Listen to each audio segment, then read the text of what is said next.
Purple Daily is daily Vikings entertainment. You just want the Vikings to win a Super Bowl before we die. I will ride with this group. Seriously, man. Please. And away we go. It is a glorious day today. Number one, because it's just another day to talk football. It's always a glorious day on Purple Daily. But we are reuniting Thor Nystrom and Tyler Forness together for a 7-round super mock. I want a mock! Gentlemen, we got Thor Nystrom from Fantasy Pros and Betting Pros, Tyler Forness from the Vikings First and Skol YouTube channel, and from Purple Daily on Draft. And you guys used to team up, at NBC Sports back in the day to pump out coverage, and here you are again on the show. Welcome, boys. Reunited, and it feels so good. Yeah, for all the people that don't like me, you can blame Thor. It's his fault I'm here. You know what this is, boys? Simon and Garfunkel, circa 75 on SNL. After a lengthy absence, when they got on, it got slightly uncomfortable. You could tell they'd been fighting. This is what this is. Well, the fighting's going to begin when we do our McCarthy against May debate. Mm-hmm. And we're gonna get into it soon. By the way, did Simon and Garfunkel, were they more Drake May or JJ McCarthy fans? At the time, they were more Bart Starr and Len Dawson and Namath, and they couldn't agree. That's what I thought. So, all right, before we get to the festivities here, Judd, let's shout out our friends. If you're looking for a little off-season getaway before OTAs and mini camps, maybe a Fletcher Lake Lodge is a place for you and your family to get away, huh? That's a great suggestion. As you look at it right there, we're talking about a full-service fishing lodge located in Ontario, Canada, only accessible, as you can see right there, by flying in on a traditional Canadian bush plane. The remote setting ensures exceptional trophy fishing for guests. We're talking about trophy walleye, northern muskies, smallmouth bass. You talk about first-round draft picks. Well, these are first-round fish. Cabins accommodate groups from 2 to 12 and include daily service as well. A dock staff prepares you for your fully outfitted boat each morning. Jeannie and her staff, they're going to treat you like guests. Don't laugh. Look at this. This looks fantastic. I'm telling you, it's a first-round pick. It's a first-round trip. FletcherLake.com to learn more about and book your reservation today. That's FletcherLake.com. Smallmouth bass, northern muskies, trophy walleye. Let's fight about what fish we want, because that's even more important. If we did a fish mock draft, what would be, is a shark a fish? Yeah, what would be the number one fish? I'm trying to think of what I want. A whale? Walleye. I'm trying to think about what I want to eat. About eating? Yeah, let's talk about what we want to eat. Food. Walleye's right up there for me. Okay. That's good. Lobster? I mean, lobster. To me, it's I don't. That's a good day two pick. If you can feed me the lobster, I don't want to do the work. That's the problem. I don't want to do the mold. That's a project day two pick. There's significantly less work with lobster than there is with crab. Lobster is an easy top 10 pick. Probably top 5. I'd consider it 101, but it starts with swordfish and ahi tuna. I was going to say swordfish. I'm with Tyler on this one. Give me some swordfish. Fletcher Lake Lodge, salmon boys. Let's go. Salmon's like the reliable. Salmon's like the Kirk Cousins. You know what you're gonna get. You know that it's gonna be serviceable. You're gonna get your protein. I think he's more the cod. Like cod. Salmon is a Five Guys cheeseburger. Well, let's think about how it's prepared, though. Come on, let's think about how it's prepared. If it's prepared correctly, like for a brunch breakfast, salmon's delicious. No, really glad we had this conversation. I want a mock. So, okay, let's pull this up. I can pull this up, and then you can shuffle however you want here, Dex. But we got to get rid of these banner ads. Oh, California Pizza Kitchen. So you start talking about food, and the food banner ads start popping up. Yep. Some vitamins there. We're going to go 7 rounds. We have selected the Vikings, and this is Pro Football Network's mock draft simulator because the PFF simulator is in timeout after getting really wonky with us. And so, boys, before I even click resume draft, start draft, before the Bears even make their pick, what should we be thinking about doing sitting at 11 as the Vikings front office? Should we be calling the Commanders? Should we be calling the Patriots? Should we be going after Drake May? Should we be settling in for J.J. McCarthy? Let's start with Tyler. What would you do right now? What phone calls would you be making? Listen, before we get into this, because this is probably going to get heated, I want to say I have a lot of respect for Thor. I think his argument in J.J. McCarthy is a very good one. I just don't think he's right. I think Drake May is the second best player in this class. I think he's the best quarterback. And when you take a look at his profile, to me, it's you got to do whatever you can to get this guy within reason. I think like somebody asked me on Twitter the other day, what's too high of a price? I said 3 first-round picks and Justin Jefferson. Like, it's got to be so absurd that you got to actually think about it, because May has some of his some flaws, but he has the ability to create. He has the ability to attack down the field, and he did not have the supporting structure to be able to help him, from his offensive scheme to the skill players around him. His offensive line was poor. When you take a look at the whole package, I think Drake May's the easy choice. And the nice part about him, he's got a mastering quick game. His footwork kind of stinks unless it's quick game. And then he's precise, it's crisp, it's easy, and you can build the rest of it because he's got the arm talent to do it. And with quick game, that's an easy way to get acclimated in the NFL. And then you just continue to build and build and build on that. So for me, it's Drake May, and I don't think it's very close. Thor, your 5. thoughts? We're engaging with the 5th pick. Would be my thought on that. Go through the Cardinals pick. I mean, we'll get into the McCarthy against May thing later, but I don't know how you could see that with a big enough qualitative difference where we become swashbuckling. Let's toss in the first rounder next year in addition to the 2 first rounders this year. That first rounder next year, I want to protect that. And I don't know, when you're looking at the 2 evaluations, even if you're higher on May than me, say the discrepancy between those 2 guys is worth surrendering your first round pick next year. I'd be okay at 4 or 5. I assume the Cardinals won't be taking a quarterback here though. So that's what I would do. So just for fun here, okay, let's just pull up the proposed trade section, and Judd, Dex, you guys jump in here too. Mm-hmm. So we're gonna let's call the Commanders, okay? Let's throw some lowball offers. Let's see what happens here, because like to Thor's point, it's like there's a quarterback versus quarterback conversation, but then there's also like the value of, is it worth giving up this much extra capital to move up to this spot for this particular player? But if we called the Commanders and said, okay, what if we offer you the 11 and the 23 for the number 2? I mean, you got to start somewhere with these negotiations, right? I'm just going to propose this and see what happens. All right. Any objections? If we were able to go 11, I know Tyler says yes. If we were to go the 11 and the 23 to go up to number 2, is that a yay or an A for you? Easy, but they're not going to accept it. Yeah, they won't accept that. Yeah. They'll laugh at you. With the Rich Hill trade chart, you would need to have 42 as well, and then it's a relatively close even swap. But even then, like I wrote a piece on the quarterback tax. Based on the data I looked at, there is technically no quarterback tax if you look at trades over the last 13 years into the top 10. But there's no way they're going to take that. It's not enough. They did reject it, by the way.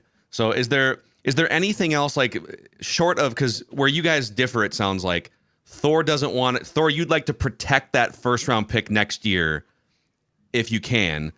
Yeah, I think Carolina gave us a great cautionary tale as to why you don't throw future picks away like Mardi Gras beads in these negotiations.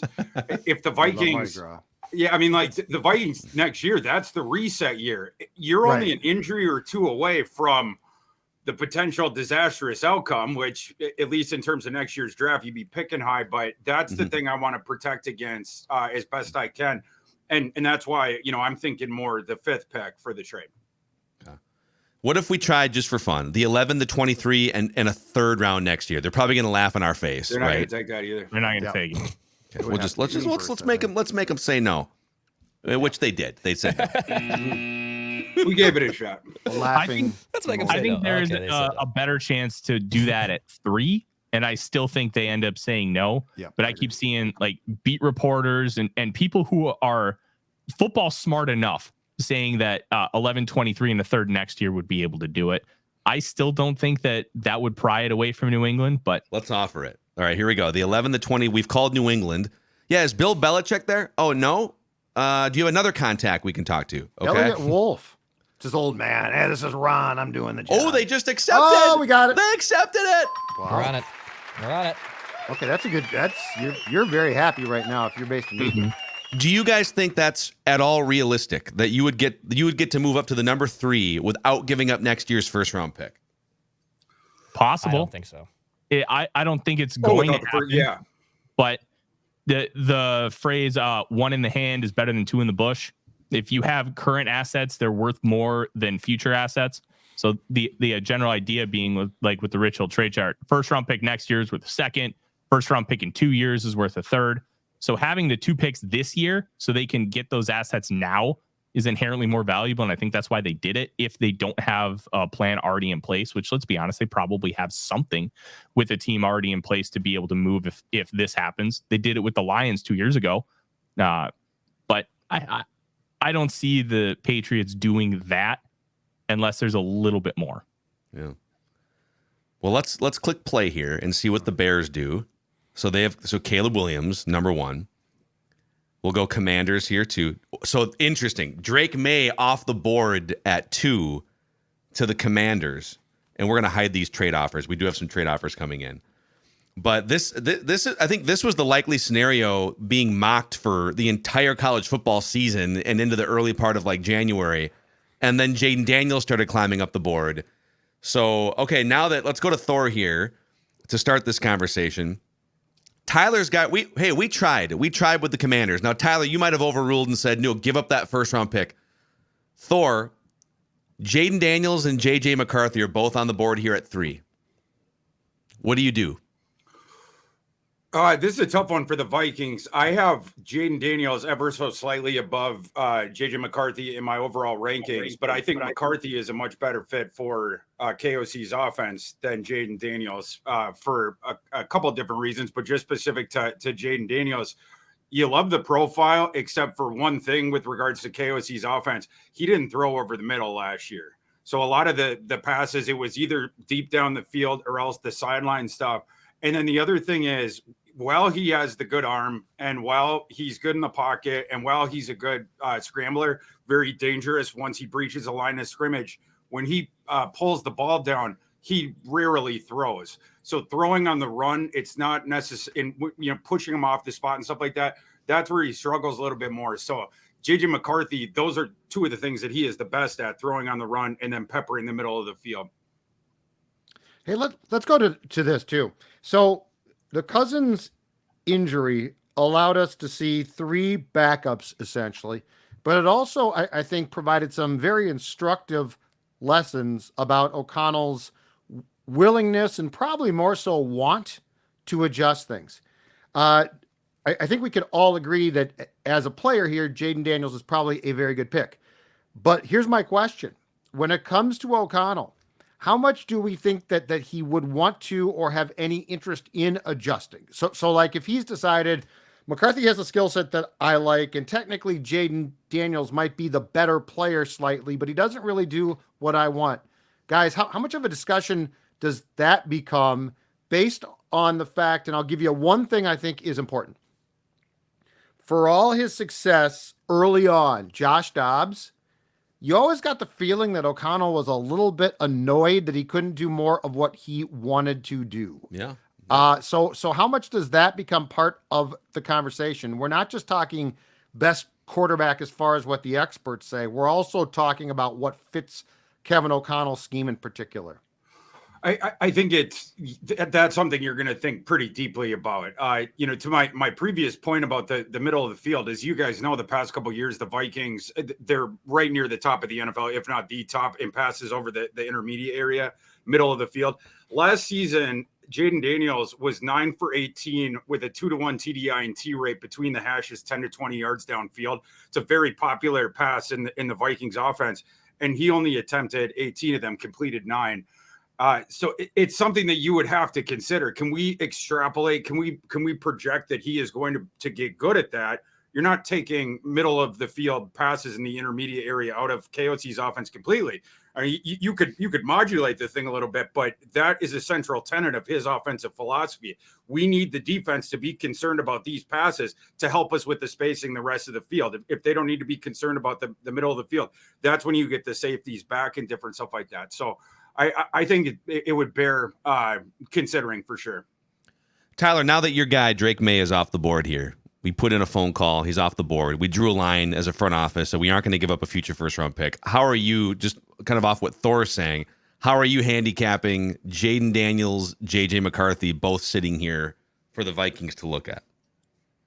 I think, especially when you talk about Kevin O'Connell's offense, it's a heck of a lot easier to make philosophical changes or add a lot of different things to the playbook in the offseason than it is in the midst of what they were going through. So obviously Dobbs probably wanted to do a little bit more of that, and you alluded to it, Phil. But when you are asking a guy to learn your entire offense and learn who the people are in the room, you can't also ask the rest of the unit to learn all these different new formations and new plays to be able to capitalize on the things Josh Dobbs does well. It's just not plausible during the middle of the season to do that with a brand new quarterback. And if you want to be able to incorporate a lot of that stuff and you believe that Jaden Daniels is the better quarterback, which Thor and I agree. I think Jaden Daniels is, I have him at quarterback 3.1 points on my grading system below Caleb Williams. I think he's an excellent quarterback. And my one thing, like with his throwing over the middle, how much of that is Daniels doesn't want to do it or can't do it versus what the offense called for? So being able to parse out that information is going to be key in that evaluation process to determine if you think that he's going to be able to do that at the next level, or he just is never going to do it like Russell Wilson. Russell Wilson doesn't want to throw over the middle ever. And that's a big problem of why he's taken this massive regression backwards and the Broncos have moved on. So you have to be able to answer that question in a vacuum without taking anything into consideration, just looking at the talent and what I believe their projection is. I would take Jaden Daniels 10 out of 10, but you have to factor all those pieces in as we've talked about. And that's what makes it really tricky. I think if you're making this trade up, I would feel a lot more comfortable taking Jaden Daniels than I would JJ McCarthy because of how I believe their projections will be. But with the scheme and how you are asking them to play, I completely understand wanting to go JJ McCarthy. Interesting. So it sounds like you guys both really like Jaden Daniels as a talent. There's some questions about, okay, how would he fit into this? So just the five of us are sitting here in the war room. We got to make a decision. Is it JJ McCarthy or is it Jaden Daniels? I'm going Jaden Daniels. I think Jaden Daniels is too good to pass up. I think he's too good. I know they liked JJ McCarthy, but when one of these guys like Daniels falls to you here and he's still available, I think you have to take Daniels. GMs? What say you? As the plane comes down. I'll be the dissenting voice and say McCarthy. Okay.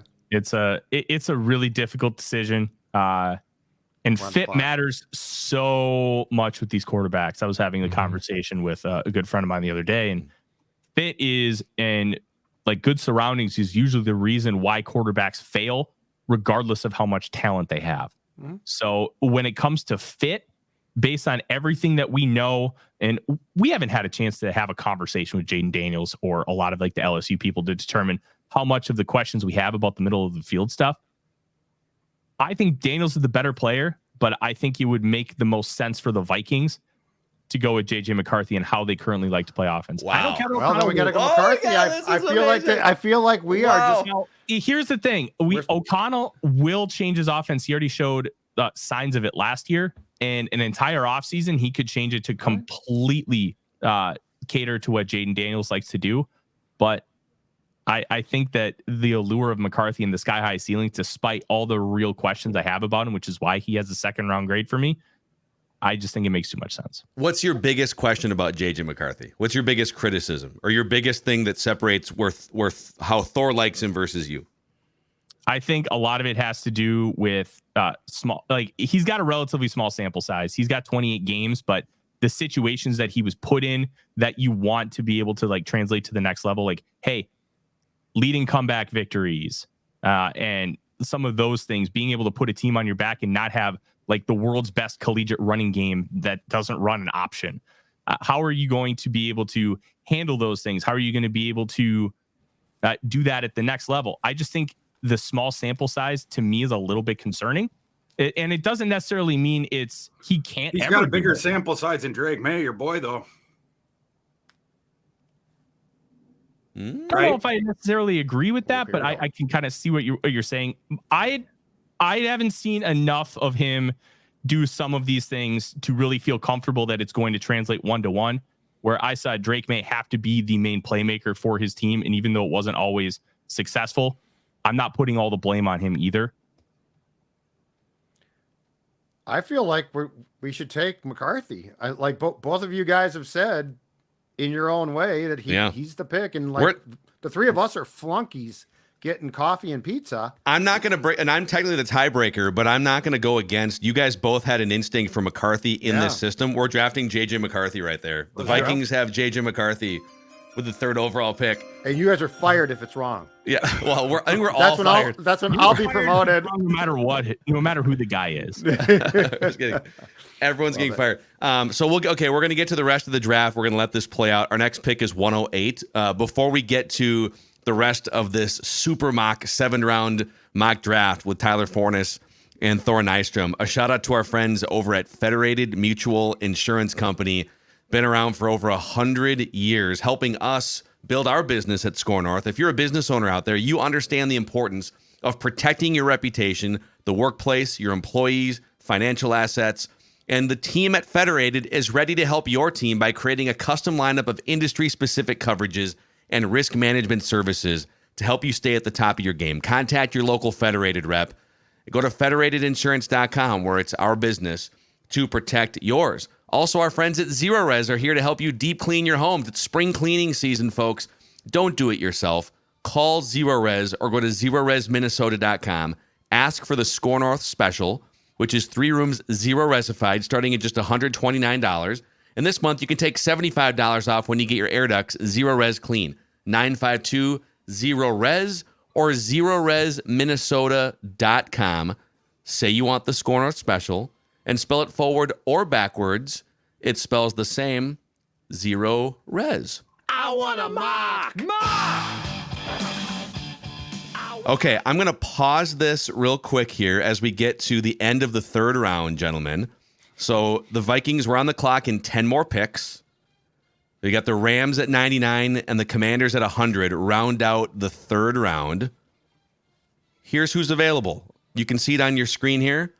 We'll start with Thor. Anyone standing out? I mean, interior defensive line is still the biggest need for the Vikings.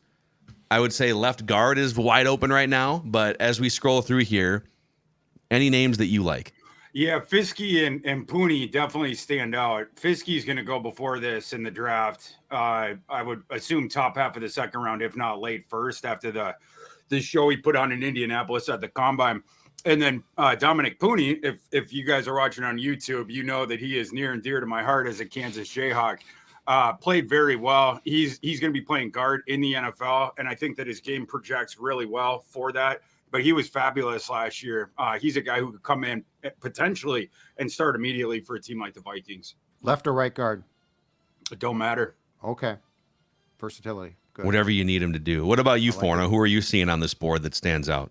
There are 2 guys that I really like. One of them is Jalen McMillan, the wide receiver from Washington. He was viewed as the number 2 guy, but he got hurt this year, missed a few games.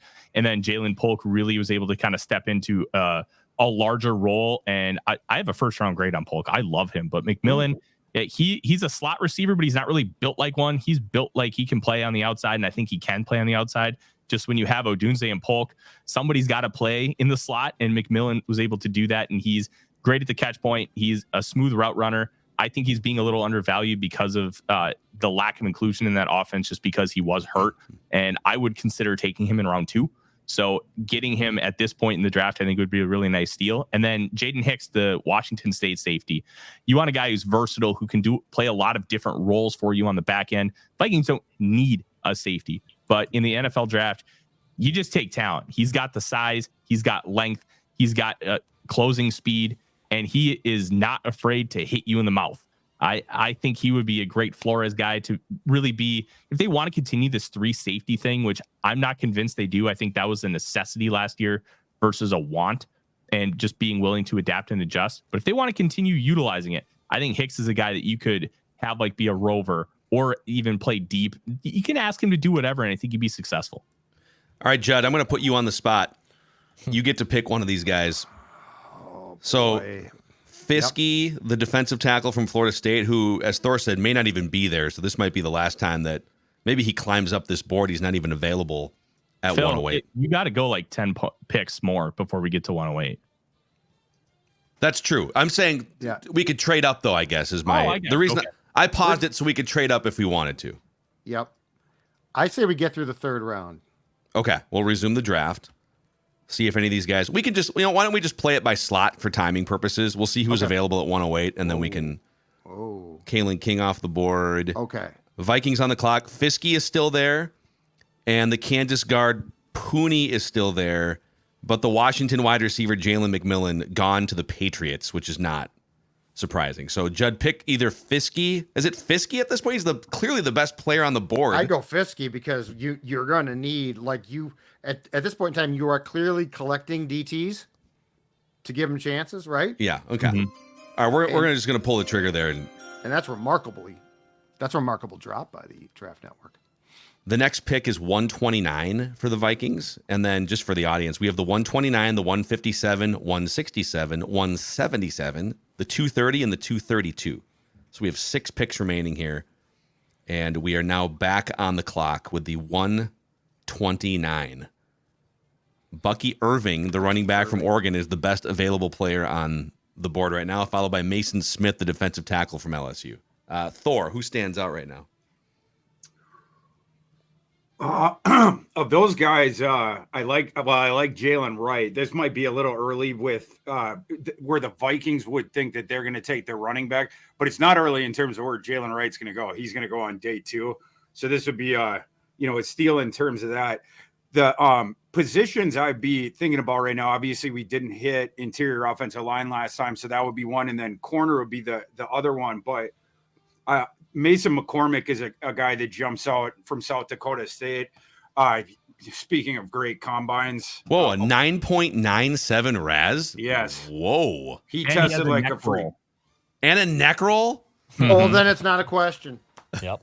If dude has a neck roll, I'm automatically, I'm down with that. I mean, yeah. I think we got to go. Yeah, it sounds like everyone is in on Mason McCormick. McCormick. That high and a neck roll, so he's a throwback player. He's got reach too. His wingspan's almost 82, which is above average in this guard class. And yeah, last year played really well on that South Dakota State team that went undefeated and just wrecked everyone in the FCS. Well, welcome to the Minnesota Vikings as the starting left guard, Mason McCormick, in 2000, probably week 4 after Brandel struggles or something for a couple weeks. So, okay, we're back on the clock with the 157th overall pick. Oh, a little trade offer. Okay, Cleveland's trying to move up 17 slots, and they're giving us the 206 and the 233 to do it. I would say no. There's just not enough depth on day 3 where you're going to be able to get the requisite value for those picks. Maybe in a previous year, I would say no. Okay, we'll just reject it out of hand there. Tyler, who stands out on the board right now? And so we've drafted quarterback, defensive tackle, and we drafted an offensive guard. And here's the list in front of you for the YouTube audience. Go ahead, Tyler. Who stands out here? There is not a lot that stands out, but I think the one guy that does is Mason Smith, LSU. He is a large human, but not large in like Tavondre Sweat. He's 6'5", 306. He's got great reach. And he needs to try and figure it out a little bit. He was a guy that people thought might be a first-round pick going into the year, but he had some struggles. And you're looking at a former 5-star recruit who has all the tools that you would want. You just need to teach him better technique and how to utilize them better. I think this is the kind of dart throw you'd want to make on day 3, where you have that high upside, that player, really good athlete, and you can get him to a point where he can be a dominant defensive lineman. That's where I would lean. Just keep throwing assets at D-line until you fix it. Yeah. What about you, Thor? Who are you seeing here? Are you in or out on Mason Smith? Theoretically, and I mean, we've taken him in mocks before. I just wonder, with the pick delineation here, we already got the interior defensive lineman. Would they be looking at another position, in terms of the depth? Let's take a look at running back and then cornerback really quick, just to see, just kick the tire, see what we got. Here's the running backs on the board. Hell yeah. Who are you looking at? Isaac Guerrero, he's 6 feet 223, ran a 4.33 40. He's a former track star. 9.98 RAS score. It's he's got a difficult evaluation because I don't think he ever started a college game, and he's a 6th-year senior, only 273 career touches, but he played behind the likes of Jonathan Taylor, Braylon Allen, and then this past year, Jawar Jordan at Louisville, who's also in this draft class. But he has all the tools to be successful in a man gap power scheme or even a zone scheme. You're taking the upside, even though he's a little bit of an older prospect because he doesn't have a lot of wear and tear. Some of that's due to injury, but that kind of athleticism and size is not a combination you see often. I would wait on the running back here. I have Tyrone Tracy and Kamani Vidal both ranked ahead of Garendo. Garendo is fine. You know, you like the testing profile, but it's a straight line thing. And like Tyler was mentioning, he didn't get on the field. Well, I shouldn't say didn't get on the field, but he wasn't the starter at each of the last 2 colleges that he went to. Last year, playing behind Jawar Jordan, who very well may go undrafted. I like the utility of, you know, if you could get him later on at the discount of you have that the straight line locomotive guy, and maybe we can teach him more feel and vision. Those are the 2 things that he badly struggles with at this point. And then, you know, it's the north-south thing. But he has some receiving skill and different stuff like that. But I would wait on this just because of we have a little bit of depth there. We have the 167 after this and the 177. So I would target running back with one of those positions. Okay. And then, go ahead, Thor. Can you pull up corner real quick? Yes. Because that is another. I mean, they did bring in Shaq Griffin for a little bit of help here, but it is still a need long term. So a guy on here that intrigues me, especially because of the way he tested, was Elijah Jones from Boston College. 6'2", 184 pounds with a 9.56 RAS, and more importantly, last year on the field at Boston College, 86.5 PFF grade. It's not a bad profile for Elijah Jones. So basically, I'll come in here and I guess I'll be the one to make a decision. I think running back, I'm with you. I think we can probably grab even like Tyler's guy in 10 picks from now. Mm-hmm. I would say corner or Judd. What do you think about Mason Smith is the highest rated player on the board here, but he'd be the second defensive tackle we're taking in the first 4 picks. But they don't it would just be throwing extra options at the problem, or you could just solve it in free agency with your top 10 cap space next year. But we're still also got the kid the Vikings do from last year that they took as well. Jaquelin Roy, yeah. I think I'd be tempted to look at a corner here, and we have not taken a receiver, correct? That is correct. We have not taken a receiver. I'd be tempted to look at those 2 spots here.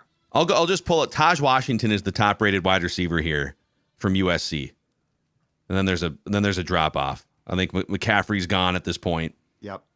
Oh no. We can't keep our streak up of picking. No, he's finally gone. I know. He's finally been taken. He rose too much. Yeah, we were stealing him every time. Let's do this. Let's take the cornerback, Elijah Jones, and then let's see how the next couple picks, how the board falls. So we got cornerback, Elijah Jones, and then we're back on the clock here with the 167. No trades being proposed. I'll just give you the full board. This is all the different positions. And by the way, let me actually go back to running back just to see. So Garendo is still there. They're all still there. They're all still there. Okay. For me, that means we wait on that one more time. Okay. Tyler, how's this shaking out for you? 177. I guess you're going to have to.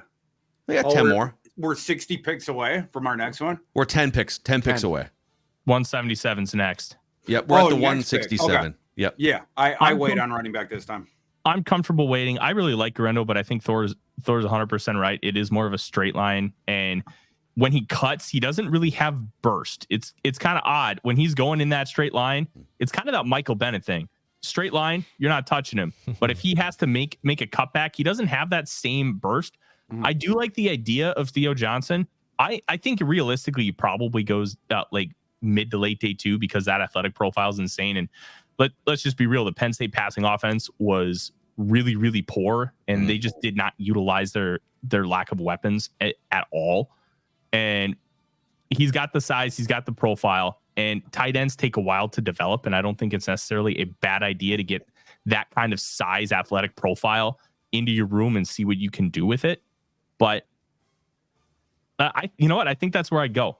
You go tight end Theo Johnson. How many tight ends did the Vikings carry on the roster last season total? 4 on the active. 4. Well, so yeah, tight end I could absolutely see here. Obviously, Hawkinson injured heading into the season, and then your depth chart right now it's Oliver, Munt, Muse. I don't think they have another tight end, so they would have the theoretical space to carry another. Mm-hmm. They would basically have it would be if they had 4 on the roster, and it's possible Hawkinson starts the season on injured reserve, but you would essentially have Munt, Theo Johnson, and Nick Muse competing for 2 spots, right? Because Oliver and 4 last year, and if Hawkinson's not going to play the first 2+ months, you would have that space. And I don't think they're necessarily tied to Muse. He's on a 1-year deal on that exclusive rights free agent offer. So okay. I mean, Theo Johnson is by 21 slots is the number 1 player on the board. And you guys mentioned his athleticism. He's 6'6", 259 with a 9.99 RAS score. So, Stupid. and he's sitting right there. So we're gonna draft him. You guys both like him, and that brings us to the 177, where we'll take a look at. Now we're gonna look at running backs. The running back class. Okay, there goes Garendo. 2 of them just went. I'm just gonna reject this trade offer. Okay. All right. So we'll go back to the running back page here with a little bit of a run, but there's still plenty. Yeah, for me, this one it's Tracy or Vidal. I do have Vidal ranked a little bit higher, but I love Vidal. Tracy, I think, would be really interesting for the Vikings. Tracy, a guy who I watched a lot of earlier in his career because he was a wide receiver at Iowa. They kept trying to switch him to running back, and he finally found his destiny when he transferred to Purdue. He comes in and tests 9.77 RAS at a decent size, and he has the receiving utility. Like in the Viking situation right now, you're not looking for a guy with, around this pick where it's like, oh, he's going to be a 3-down guy. You're looking for a guy that can come in and complement Aaron Jones and Ty Chandler and hopefully prove enough in so doing that the year after, when maybe theoretically Aaron Jones leaves, he's on a 1-year contract, signs with someone else, maybe, see if you can get a comp pick out of him. And then hopefully, whether it's Tyrone Tracy, whether it's Kamani Vidal, have proven enough where he gets a bigger workload in that timeshare in 2025. So Tracy and Vidal for you, but between those two, Tyler, is it Tracy here? Are we consensus? I would lean Vidal. I'm not against Tracy. I think there is a really interesting profile, but the 1 year at running back really kind of has me proceeding with a little bit of caution. And then when you watch Vidal, he carried that Troy offense consistently. And don't let the height fool you. He is a powerhouse, and especially 5'7". 5'7". Height did scare me. But he's like maybe like I think he's like a 1/4 inch shorter than Blake Corum, and Corum there's being talked about on day 2. I think Vidal's a better player, and especially when you look at the pass blocking utility, he's got the power and the technique, plus with the leverage advantage, he just bullies people, and he's fantastic at breaking tackles. I really like him, and to me, that size is moot, especially when you get into the beginning of round 6. Now you may have that conversation around 2 or 3, but here, I love the player. Do you think that Tracy has more upside than Vidal does? And I can't say that with a definitive yes, so I would lean Vidal. So we'll go. Tracy's the better receiver, probably. Vidal talked to us in Mobile about how he wanted to show down there that they do more of the receiving stuff because he didn't get used as much in that as he would have liked at Troy. But Vidal, thinking about his game, he reminds me so much of Jalen Warren coming out of Oklahoma State, just about the same size. Jalen Warren tested worse at the combine, which is why he went undrafted. Vidal shocked people with how well he tested. He tested 88th percentile athletic composite. And Tyler was mentioning it, but he handled usage over all those different years. He also pass blocks, can do a whole bunch of different things. So I think he would fit in pretty well. And just one last thing to the Jalen Warren comp. Warren was number 2 in the FBS in forced missed tackles his last year at Oklahoma State. Kamani Vidal was number 2 in the FBS in forced missed tackles last year. Wow. So we're gonna go Vidal here. because you guys both seem to love him. And then we'll have 2 more picks at 230 and 232. And while this moves along, just one more thing on Vidal.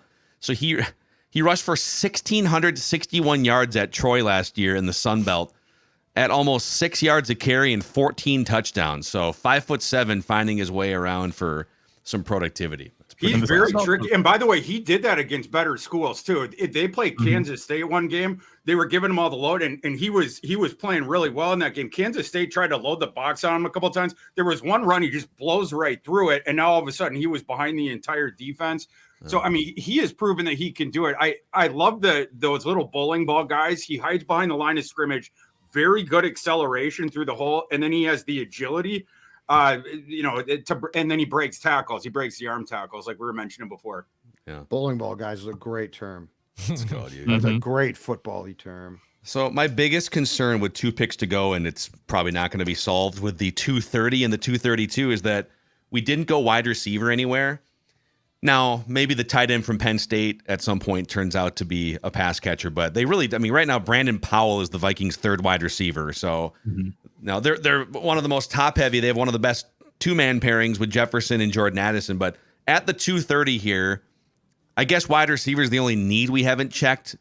Well, no, there is one that you've forgotten about, Phil. No, he didn't forget. Oh, No, punter. Punter. Yeah, we're taking Let's go. Torrey Taylor in 2 picks. Oh, is the Iowa kid still there? Let's Yeah. go. Or Let's we take can him now. let's just take him now. Yeah, the Bye, Patriots. Ryan We have Wright. the Patriots to snipe, right? See you later, Ryan. We just got the best punter in the draft, baby. Steal. And then Steal. the Patriots grab another wide receiver. So this is our last pick, the 232. You guys can fight about who the Vikings Mr. Irrelevant is here. You want to go? Show us the full receivers, that full list. Yeah.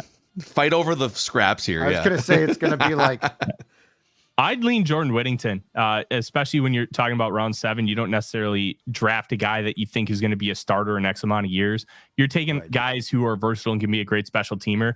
And Jordan Whittington was a do-it-all player for the Longhorns for multiple years. He's got some running back utility as well. And I think he's the type of player that could be a special teams ace for you with the potential to maybe develop into like a power slot. I thought he displayed a lot of really good body control in that. And that Texas offense, those receivers should have had just absurd numbers, but their quarterback was Quinn Ewers, and it just didn't happen.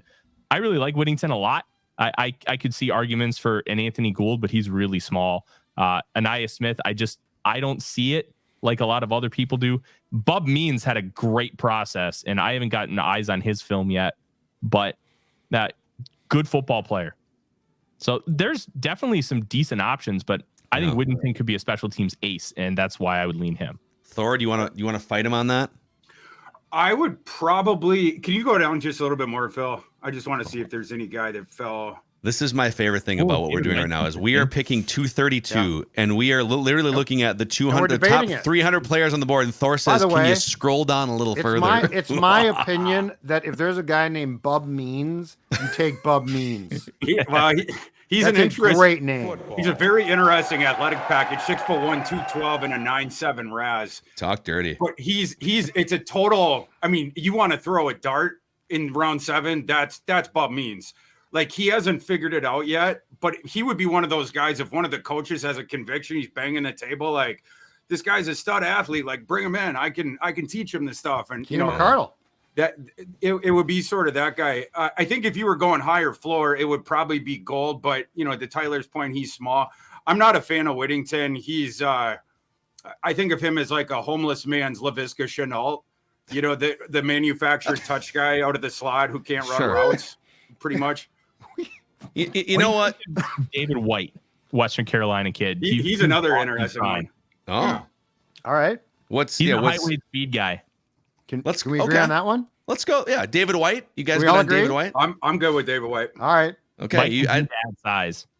You guys, I want you to be able to sleep, with a calm mind, quiet mind tonight. All right, Friendships David will White. end on today's show. Purple Daily. Friendships will come to an end. So there it is, boys. We just made all of our picks for the Vikings. JJ McCarthy, franchise quarterback of the future, and then a bunch of other positions of need. A lot of trenches early with Braden Fiske, Mason McCormick, but there it is. There's your 7-round super mock.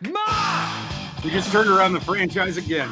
I Just fix say the next Vikings. time that we embark on this, we try to trade up into or back into day 2.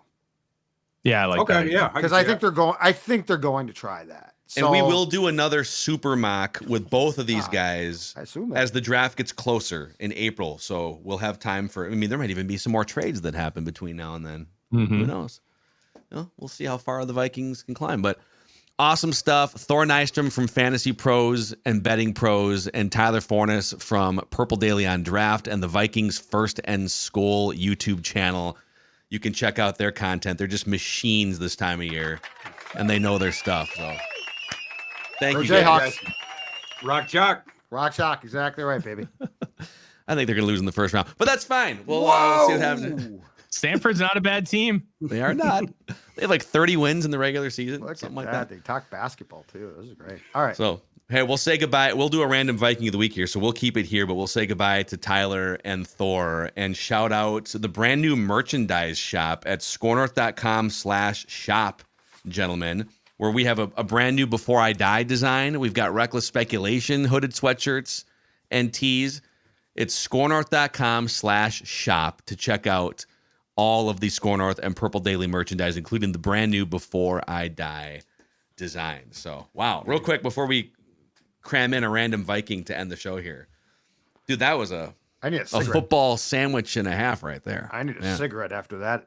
Like we were literally to the 7th round picks and like vetting them and Scroll going down a little through bit, them. yeah. Scroll down. You know, Thor, you can always Thor always says scroll down. Just scroll down a little bit. Just bro. yeah, just Who's just the remember- 500th No, I don't want to player scroll right down anymore. No, you gotta scroll down just a little bit more. All right. Okay, it's time for a random Viking of the week here, gentlemen. The weekly battle of historical wits where two members of the show compete against each other. It's losers out, and I was the loser last week with Judd correctly guessing Alexander Madison. Before that, it was David Blau. That ended in a no contest. Napoleon Harris, Darren Sharper, Roger Craig, and Donovan McNabb. In the new era where all three of us compete against each other equally, Judd has 16 wins. I have 12. Declan has 8. All-time, Judd has 67 wins. Declan 34. And I have 19. And I've got some clues for you guys. Are you ready? Let's go. Let's do it. Okay. Clue number 1. This random Viking of the week has 83,000 Instagram followers. Pretty good following. Mm-hmm. No, we know it's not Hank Basket. All right. This random Viking of the week also has a YouTube channel that has 5,000 subscribers. Advantage Declan so far, I feel like. Produces some YouTube content. 5,000 followers on and it's his YouTube channel. Yes. Okay, so it's not like something he's Yeah. okay. There's a theme to it, but it is his YouTube channel with sort of a main theme to the YouTube channel. Okay. This random Viking of the week also currently does some TV work. I may expand on that later, but he does some TV work. Okay. All right. Have we done? Hold on a second here. You can I'm control. You can sorry. control F the list. I'm going Yeah, to go do that. I'm going I to had get a the guess, list. but the TV work, I'm going to get the list going. Wow, you guys are hot on the trail right now. It's crazy. I'm not certain on the TV work part. Random Viking. I'll let you go ahead. Yep. I'm just looking at this up real quick here. Where's our Got plenty of list? time. Got about 7 minutes left. We have a lot of time. Okay, I'm going to take a guess because I don't see him. Robert Smith. Robert Smith. Okay. Incorrect. Because he does do some TV work, and I don't think we've done him, which surprised me, but I didn't find him. Okay. So Judd has one I have incorrect. a strike. I have a strike. This random Viking of the week won a national championship in college.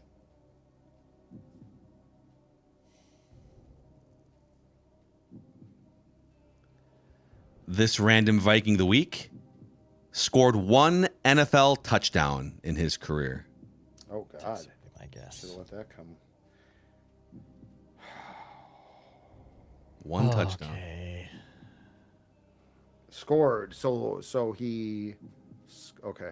I'm just trying to think. Yeah, he like had the ball and like Right.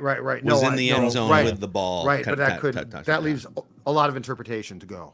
Yeah.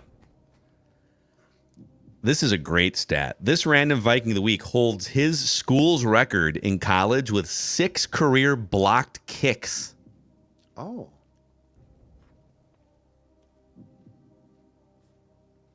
Oh.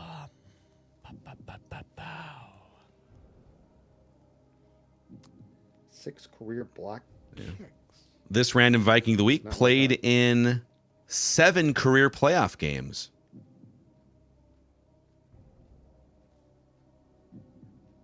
Okay, that guy does not do TV. And 173 career regular season games. Wow. Ah, mercy. Is his TV work national? Like, would we be watching him? Everything is, I would say this. You are unlikely to be watching him, but his TV work is not just regional necessarily. But it's not TV work that would be front and center on Judd's living room television, I don't think. That's the best way I can answer that question. I might color it in more later. That's very fair. Very fair. Very fair. 173. In fact, I'll get more specific here, okay? All right, okay. This Random Viking was the last Vikings player to sack Brett Favre when Brett Favre was a Packer. Corey Wooten. Oh, no. It's a great Random Viking, though. Corey Wooten. Yep. Down to your So last he was, strike. just to make that one clear, he was the last Vikings player to sack Packers Brett Favre. Or to sack any version of Brett Favre. Because they didn't play Brett Favre when he was a Jet. So he was the last Vikings player to sack Brett Favre.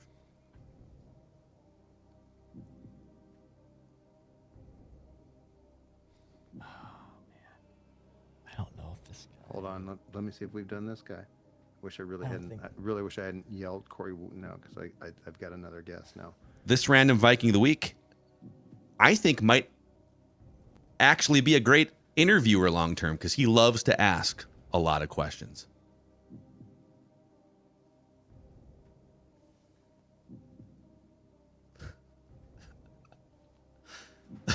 You guys are just staring. Okay, we've done the guy.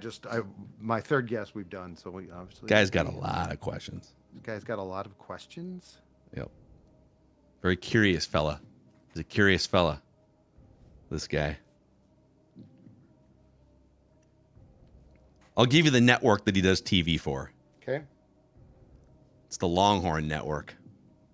Brian Robson. This is Judd's final guess. There you go. And it is Brian Robinson. 96 questions with B-Rob. 96 questions. He's a professional, or I don't know if professional's right, but he does like fishing tournaments, bass fishing tournaments. No, he does. Yep. So his YouTube channel is all about like fishing and boats and stuff. It was very well done. Very well done. You very much led us down the path. Only 17 Vikings players ever have played more games in purple than Brian Robinson. Wow. Pretty crazy. And we haven't done him yet. That's interesting. B-Rob. Yeah. Corey Wooten. Corey We'll Wooten. add him to the Keep list. him in mind next Corey time Wooten. next time I'm giving the clues. Keep Corey Wooten in mind. He damn near killed Brett Favre as a bear. That's what I was thinking of. Yep. Brett Favre just passed out, knocked out, frozen cold to the TCF Bank Stadium turf, right? That's what you're thinking about? Yep. After poor Chris Cluey said, we can't play this game. This turf's going to kill someone. Little did he know it was damn near It Brett almost Favre. killed somebody. Yep. So, all right, that's a wrap on this super mock episode of Purple Daily here. Happy Thor's Day, everybody. We'll be back with a Feedback Friday. Tomorrow, you've got Purple Access, so we've got a lot more to get to before the end of the week here. And, don't forget to go to our new merchandise shop, scorenorth.com/shop for your Purple Daily swag. See you guys.